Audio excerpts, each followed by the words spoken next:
I learned a lot. And I learned that, and Corn Pop was a bad dude. I think the two-party system is good for the South and good for the Negro, good for the black in the South. Other than the fact that they still call me boy, I think they've changed their mind a little bit. If Haiti just quietly sunk into the Caribbean or rose up 300 feet, it wouldn't matter a whole lot. Is it because blacks are involved in Haiti? It was old media that got him in trouble. Personal comments he made about another White House hopeful, Senator Barack Obama. I mean, you got the first sort of mainstream African American who was articulate and bright and clean and a nice-looking guy. I mean, that's a storybook, man. He's going to let the big banks once again write their own rules. Unchain Wall Street. They're going to put you all back in chains. We have this notion that somehow if you're poor, you cannot do it. Poor kids are just as bright and just as talented as white kids. It's a long way until November. We got more questions. You got more questions, but I tell you, if you have a problem figuring out whether you're for me or Trump, then you ain't black. It don't have nothing to do with Trump. It has to do with the fact I want something for my community. I would love to see. Take a look at my record, man. I have a record that is second to none. The NAACP has endorsed me every time I've run.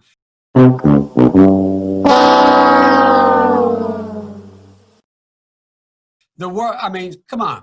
Take a look at the record. Come on, baby. Let's investigate. Joe has a terrible history in the black community, and everybody just loves him because he's the fluffy old guy. Former Vice President Joe Biden, he's run for president twice before, unsuccessfully. He's never before been the frontrunner. Now that he is towering over all the other declared Democratic candidates, his almost 5 decades in public life are getting some real scrutiny. On top of that list, his record on civil rights during his younger days as a U.S. Senator. CNN's Jeff Zeleny has exclusively obtained some letters written by Biden himself. Joe Biden is coming back as a solo act. I'm ready to go. With his long record facing a new look under the spotlight of the 2020 campaign. Gentlemen and ladies of the Senate. One chapter receiving fresh scrutiny comes from his earliest years in the Senate, when he strongly opposed mandatory school busing. It was designed to achieve integration and a more equitable education. What's less known is how he followed the lead of some of the Senate's most fervent segregationists. In a series of never-before-published letters reviewed by CNN, the strength of Biden's opposition to busing comes into sharper focus. On March 25, 1977, Biden wrote, "My bill strikes at the heart of the injustice of court-ordered busing. It prohibits the federal courts from disrupting our educational system." Biden sought and received support from Mississippi Senator James Eastland, the Democratic chairman of the Judiciary Committee and a leading symbol of Southern resistance to desegregation. He frequently spoke of blacks as, quote, an inferior race. Eastland and others were partners on several of Biden's anti-busing bills. On June 30th, 1977, Biden wrote, "Dear Mr. Chairman, I want you to know that I very much appreciate your help during this week's committee meeting in attempting to bring my anti-busing legislation to a vote." Then in 1978, Biden again asked Eastland to put his anti-busing bill before the full Senate, writing, "Your participation in floor debate would be welcome." Ronnie Dunn is a professor at Cleveland State University who co-wrote the book Boycotts, Busing, and Beyond. Those letters I find somewhat surprising given Senator Biden's or Vice President Biden's current position and potential candidacy for the presidency and his position as a liberal. Those are issues that he's obviously going to have to answer for.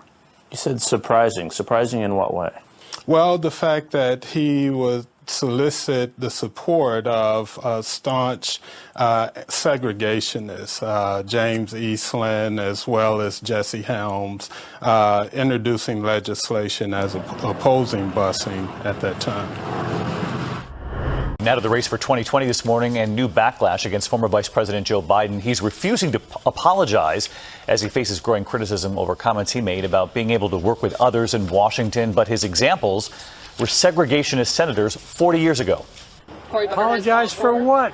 Refusing to apologize for touting his ability to find common ground with senators he disagreed with, even segregationists. Biden is facing sharp criticism. At a fundraiser Tuesday, Biden describing Senator Herman Talmadge of Georgia as one of the meanest guys I ever knew, but adding, well, guess what? At least there was some civility. We got things done. And recalling Senator James Eastland of Mississippi, Biden said, he never called me boy. He always called me son. Biden's 2020 rival, Senator Cory Booker, demanding an apology. Somebody running for president of the United States, somebody running to be the leader of our party, should know that using the word boy in the way he did can cause hurt and pain. Vice President Biden shouldn't need this lesson. Now, Biden actually took it a step further, saying that it was Senator Cory Booker who owes him the apology. Cory should apologize.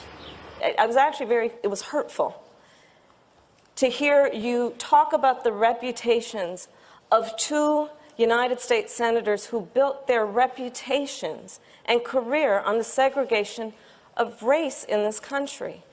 And it was not only that, but you also worked with them to oppose busing. And, you know, there was a little girl in California who was part of the second class to integrate her public schools. And she was bused to school every day. And that little girl was me. To coddle the reputations of segregationists, of people who, if they had their way, I would literally not be standing here as a member of the United States Senate, is, I think, it's misinformed and it's wrong. But Biden is not backing down. Apologize for what?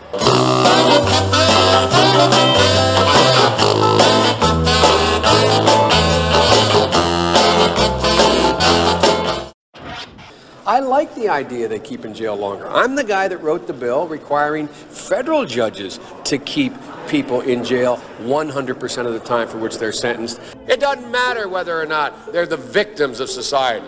The end result is they're about to knock my mother on the head with a lead pipe, shoot my sister, beat up my wife, take on my sons. So I don't want to ask, what made them do this? They must be taken off the street. Increase the penalties. Increase them. I would put the son of a gun in jail. Put them to death. From the crack epidemic of the 80s to the crime wave of the 90s to the post-9/11 war on terror, throughout his career, Biden has represented the Democratic Party consensus, shifting his views to fit whatever best serves his own political career. Over his 44 years in the Senate and then as vice president, Biden was a leading architect of today's criminal justice system, which contributed to mass incarceration and the police misconduct that protesters are fighting back against today.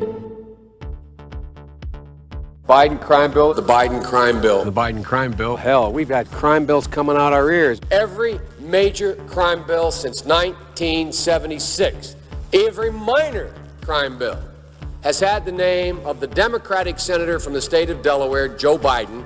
You got a gun? You commit a felony? 10 years. We already have it 5 years.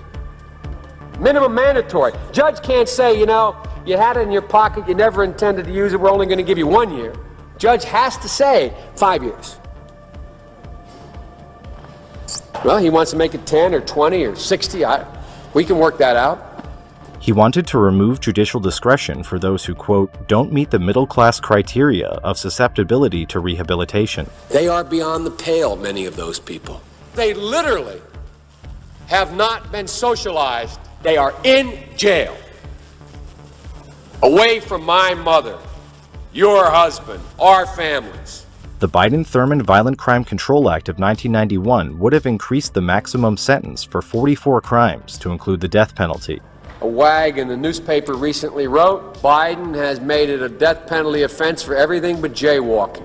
I'm going to make it for 46 crimes. Biden says make it for 51. We're going to get tough. Then he presented the final version of the legislation. 60 new death penalties, brand new, 60. There are 70 additional enhancements of penalties, i.e., you go to jail longer. After his disastrous 1987 presidential campaign, Biden had staged his political comeback, in part by becoming a media darling on issues of policing and crime, and he led the fight to pass the landmark 1994 crime bill under Bill Clinton. When I wrote the original bill that started this whole process, the so-called Biden crime bill, I didn't call a liberal confab and write it. I didn't call any big society people and write it. I called the cops. A Democratic president wants 100,000 100,000 cops.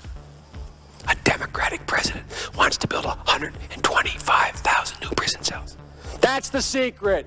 That somehow the Republicans tried to make the crime bill tougher. I say, poppycock. They didn't make anything tougher. Found out that this midnight basketball isn't getting them together, a bunch of jive folks living in their city to do, try to see if they can be Michael Jordan. When they found out, they were keeping schools open. So gangs come off streets instead of out raping my mother, marauding me, robbing the local store. They're in a gymnasium. And my daughter will be safer, my wife will be safer, my mother will be safer, and I will be safer. And I will be happy. Never again should Washington put politics and party above law and order. Along with several laws passed in the 80s, the 1994 crime bill drove up the local, state, and federal prison populations, and it tarnished the reputations of Biden and Bill Clinton, who signed it into law. Hey, Clinton! You didn't want to take pictures of my people here! We're still in jail for what you did! When Biden ran for president in 2008, he told the New York Times that he knew more people would be locked up across the board. You ashamed of that bill? Not at all. And in fact, I drafted the bill. We had enormous success. The mass incarceration created by Biden's lock-em-up policies ripped apart vulnerable communities and families for a generation, and the federal funding streams and law enforcement infrastructure it created continue to hinder reform efforts. I'll do my job and I will take responsibility. You ashamed of that bill? Not at all. Let me tell you about the time that Joe Biden eulogized a KKK member, because that was what Joe Biden did. Has anyone pointed this out? Joe Biden stood up on stage and eulogized Robert Byrd, a KKK member, and said all sorts of things, not just about his later life where he had supposedly had some sort of awakening, though his quotes from that era are mystifying to try to make that case. But I mean, he's talking about his early life. His determination in early life. Literally with the KKK. Yeah. I mean, he was a local leader in the KKK. He was a local leader in the KKK.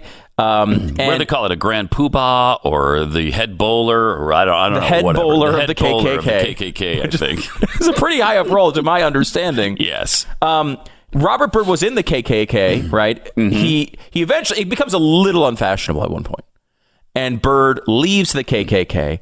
And later on, years after he's left the KKK, gives this quote: "Rather I should die 1,000 times and see Old Glory trampled in the dirt, never to rise again, than to see this beloved land of ours become degraded by race mongrels."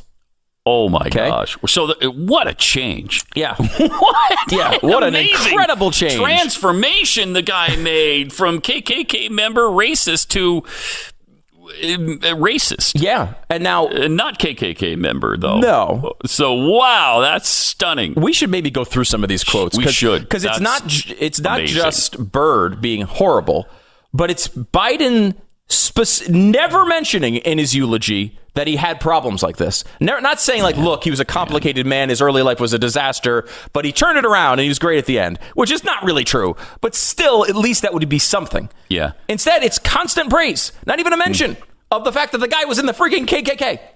And he's able to have that eulogy. It's despicable. Honoring this man, praising him constantly. And all the Democrats did that. Biden praised him. Obama praised him. Bill Clinton praised him. And they didn't get any kickback for that. Yep. No, it's true. I mean, and like you could say, okay, well, they're only looking at him later in life. Well, not if they specifically are spending a good portion of the speech praising his early years. You can't say that. Jeez. And that's what Biden did. Yeah. We should get into that today. It's worth it because I haven't heard anybody play these clips yet. And you can get all of them on Stu Does America. If you go on YouTube, you can find the show. I think it's called Stu Does Biden and the KKK. Which is a subtle title, I thought. Very I was subtle. going for subtlety there. But it's a worthwhile one because you can see all the quotes, you can see all the video, and it's a worthwhile thing to go through because here's a guy when we're taking people off of pancake boxes for nothing, we are also going to have potentially the next president of the United States be a guy who eulogized a KKK member in 2010. Is that okay?